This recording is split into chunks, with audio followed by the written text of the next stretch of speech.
High বাপের ছেলেরা, ঢাকার ভিতরে এরকম একটা জায়গা আছে, আগে পরে কখনো জানতামই না। আজকে প্রথমেই জানলাম। এটা হচ্ছে পূর্বাচলের একেবারে শেষ প্রান্ত, হ্যাঁ? বাণিজ্য মেলার পূর্ব পাশে এই যে এখানে যে লঞ্চগুলো আছে না, এগুলো হচ্ছে ট্যুরিস্ট লঞ্চ।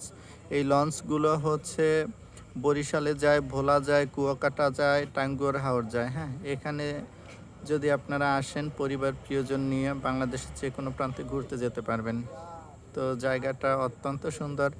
আমি আগে জানতামই না যে ঢাকার ভিতরে এরকম একটা জায়গা আছে, আর এখান থেকে সরাসরি কুয়াকাটা যাওয়া যায় বা ভোলা যাওয়া যায়, হ্যাঁ, টাঙ্গুয়ার হাওর যাওয়া যায়। এটা আজকেই জানতে পারলাম। এই তো জায়গাটা খুবই ভালো লাগলো, এই জন্য আসলে একটা ভিডিও করা আপনাদের মাঝে ছড়িয়ে দেওয়ার জন্য।